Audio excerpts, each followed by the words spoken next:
A lot of parents believe that self-injury is just cutting. And it's actually a much more broad category. It is really any intentional kind of injury or harm to oneself. And that may or may not be associated with any sort of suicidal ideation or wish to die. But we do know that the longer that a young person is engaging in self-injury, the risk of suicide or a suicide attempt increases significantly by about 50%. So This is a really important moment to intervene if you do get this information.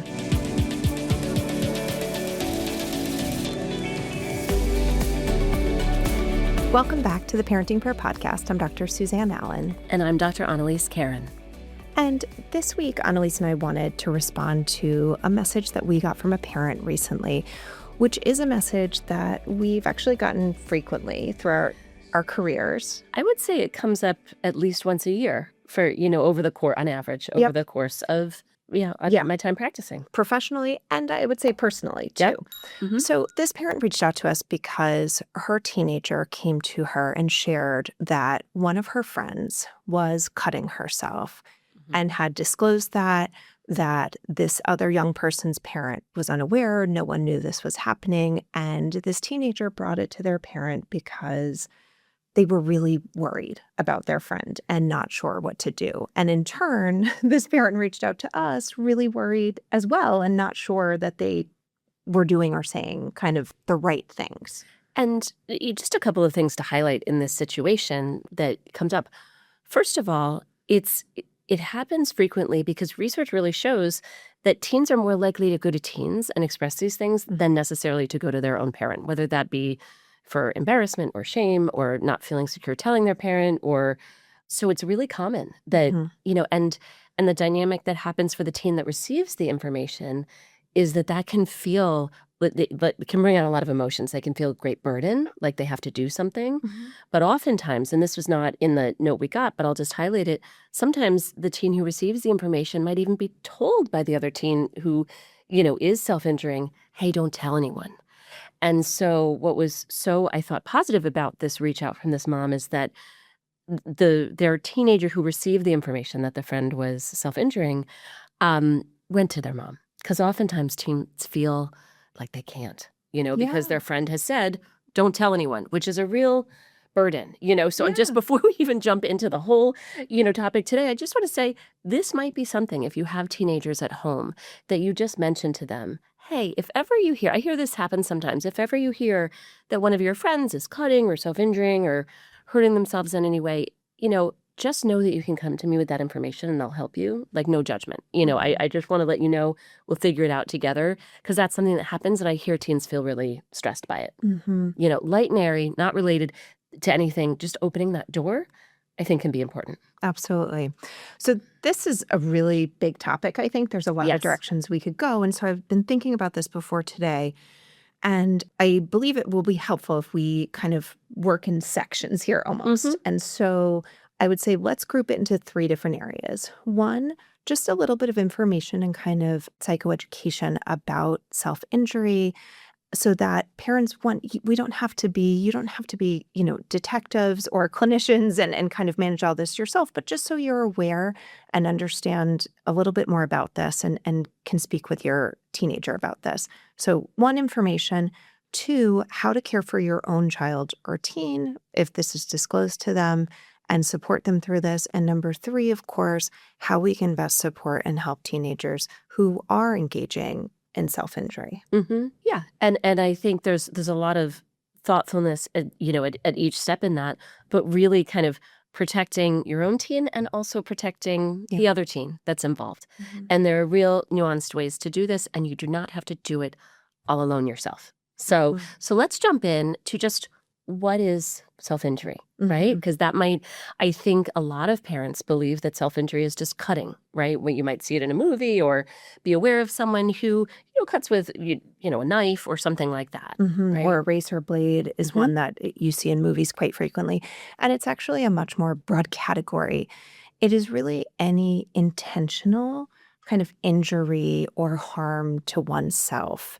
And that may or may not be associated with any sort of suicidal ideation or wish to die, but it does not have to be. So it could also be things like burning, scratching. Sometimes with adolescent boys, we find more punching themselves. Right. Hitting, head banging. Yeah. So some really distressing and difficult things to hear about as well. So that is kind of the broader, category of what it is. And I think a lot of times we as adults and teenagers, when they hear about this, can wonder, like, why would someone do this? Why does this happen? And so just kind of understanding that there are some different ways in which self-injury can kind of function or operate to help someone or can be useful. So often as clinicians, we think a lot about emotion regulation. Right. And we can think of two sides of that, right? Yes. We can think of emotion regulation in terms of like decreasing in intense emotions, or kind of helping or perceiving that they're helping sort of feel, maybe if they feel emotionally numb. Yep, because you hear that from teens sometimes, that they're in so much pain, they're in so much distress, they do not know what to do. They are suffering so badly, and that if they do cut themselves or scratch themselves, that often they describe feeling some sort of a relief or a release. On the other hand, we have heard a lot of teenagers talk about not feeling anything, feeling numb to whatever situation it is, and they want to feel something because they are deeply upset, kind of logically, about whatever the situation is. And so that they might engage in self-injury to create pain, that physical pain that matches what they are experiencing as their emotional pain. Right. So there's the emotion regulation piece. And there's really sort of just communicating distress. Yeah. Sometimes teens don't know how or maybe can't articulate what's going on for them. And it's a way to call attention and communicate to people in their lives, I'm really struggling, right? And I think it's distressing for people to learn that someone's cutting or to see someone's cutting. So it can be, quite effective at helping people notice or offer support when kids don't know how to ask or, don't feel safe to ask. And that's not necessarily even a fully conscious process sometimes, that we're not saying they're trying to get attention. No, absolutely not. But it can help to communicate the level of distress they feel. And that's actually really useful and helpful in ways. And by communicating that at times, sometimes that can also serve the function of things being pulled back and retreated, right? If there's kind of punishment or consequences happening from a parent, that possibly they may pull back on that. Maybe a way to communicate distress to peers if there's been bullying, and a hope that maybe that might help stop that if people are aware. Right. So we are not saying at all that it is attention-seeking and purposely sent, but it can be a way that teens are communicating the level of distress of their own emotions or the environment around them. So now we understand that really, as scary as this may feel and as hard as it may be to understand, if you've never had the urge to self-injure, that actually this behavior is understandable. And we want to be really open to any sort of difficulty and not immediately judgmental of that. Of the teen or of the family, right? Like, what's going on in that household that this kiddo is doing that, right? There's a very wide range of reasons why this could happen, and going right to judgment about the teen or the family environment or whatever it may be is likely unhelpful. And if that's communicated to your teenager, going to really put them on the defensive and shut them down when they're coming to you for help. Right. And they need help, because while we are saying that self-injury is not always associated with suicidal ideation or suicide, what we do know is that the longer that a young person is engaging in self-injury, the risk of suicide or a suicide attempt increases significantly by about 50%. So this is a really important moment to intervene if you do get this information. Right. So let's talk about if your child, like this mom who reached out to us, is the one who's received this information from their friend. What do you say as a parent? What do you do? Right? I think the number one first thing to do is just acknowledge that your child brought this to you. Thank you so much for telling me. I'm really glad that you told me, because you need support. You don't need to carry this alone, And I think one of the reasons that teens don't tell their parents, important things like this, or things that they worry about, they worry about their parents' judgment. And so whether it be another friend is self-injuring, maybe another friend is feeling suicidal, they may keep it to themselves, either because that friend has asked them to keep it private, or because they just fear that maybe their parent's going to overreact. And we really want to try to just say, hey, and sort of take this tone of, I'm going to help you figure this out, and we're going to figure it out together. Yeah. And, acknowledging the telling, right, is such an important component of it. I think also acknowledging without making assumptions that this may be difficult for them. It might have been upsetting to hear that, so checking in with them. How are you doing? What did you think? Or how was this for you when you found that out? Because they potentially could be operating in the mode of either fearful about breaking their friend's trust or feeling like I've got to do something. We've got to figure this out. And that is important. And also at the same time, we want to acknowledge that there may be some impact here of them either seeing evidence of this, seeing it, or just being aware of that. And checking in on them is just a way to show some love and care and allow them to have some emotions as well as you. And I think just really acknowledging that situations like this are always so very complicated. There are so many different nuances to it. There's so many people's feelings. There's worry on your part as the parent and worry that your teen may be experiencing, and just sort of acknowledging this and not immediately jumping to, we're going to do this, we're going to do that, just having that presence of mind and really validating the, maybe confusion or difficulty of it goes a long way to help your teen feel better, even if you're feeling quite nervous inside, because I think that's another thing. Parents get this information and it feels very overwhelming. It feels very overwhelming. Yeah. I think, if there's space for it, if they're asking questions about it, or if you think it would be helpful, helping them make some sense of it. And again, that doesn't mean that you have to explain exactly why this is happening. You likely don't know. But a simple statement like, it sounds like your friend is really hurting, or there's something really going on for them right now. And I want to help you, and I want to help them get more help. Yeah. Because I think they need it. Right. And you can explain a little bit more, about what self-injury is about, as we discussed earlier. But I don't even know if that's necessary. I think just acknowledging this is a sign that your friend is really suffering and you want to help them and I want to help them too. And we're going to need more than just the two of us here. Which may cause distress in your teen. Yes. And it may cause some distress in you to see your teen distressed. And all of that is normal, right? But being willing to step in sort of as the, with a confidence, even if you don't feel it, we probably are going to need to bring someone in to help your friend, because this is too much of a burden for you to figure out alone. And so I'm going to help you do that. And I think being transparent about that, and that doesn't mean you have to have the exact plan outlined, because your teen might provide additional information that maybe there is something happening at home and they're not sure. You can talk to the parents, or there might be a lot more that comes out. But I think being transparent about your friend needs help and I'm going to help you figure out the best way for us to handle this. And maybe that's going to involve the school, or maybe that's going to involve the other parents. But I'm going to tell you what I'm going to do. Because I think that if, unless there's another reason not to do that, I think that builds trust in your teen, that you're not just going to go start making phone calls and doing all kinds of things that they're not aware of when they've shared really private information with you. And I think you also can validate your teen and say, I know this is really hard, but you did the right thing by telling me about your friend's self-injury. And it may feel really hard right now, and you may be worried about your friend right now, but you did the right thing, and we're going to figure it out. I do want to highlight what Suzanne just said there about one option of, there is what to do is to call the parent. Right? Call the parent of this teen if you have a way to access them. So let's shift, right? Let's shift to what do we do? Because I think you're naturally shifting. So let's shift to that of what do we do? I think to help the other teen. We tell the teen what we're going to do, but what are our options of what to do? One is to call the parent if you have an easy way to do that.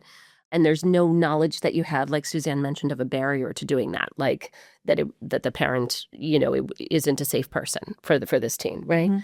Another thing that I have, encouraged teenagers to do and talk to parents of teenagers to do is include the school. You can go to a counselor at the school and talk to them and get guidance from them.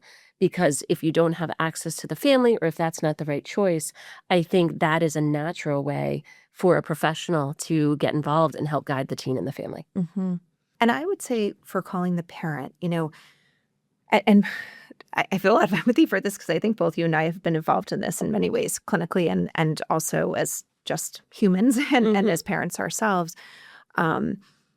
Even when you know the other parent, it can still be tricky. Yes. And if you don't know the parent, it can be tricky. So you can, if you believe that to be the right next step, call a parent you know or call a parent you don't know if you can get their information. And recognizing that, this other parent might be aware or they might not be aware, and you might be sharing something quite shocking, quite unsettling, quite devastating with them. And so we can't always predict kind of what their response might be in the moment. And so I think sometimes just going in, I think a lot of parents I know have felt very nervous, and I have too about these calls. And so I sometimes kind of think like through a little bit of a script to help with that. And just, I lean in sometimes a little bit on kind of the Dear Man scale from DBT, the Dear part, which stands for describe, express, assert, reinforce. I don't go necessarily through all that, but just the describe, just kind of the basics of like, here are the facts. Like, I'm calling you because I just want to share something that I have heard. And if I think as another parent, I would want to know, I've become aware that your teen may be self-injuring. Yep.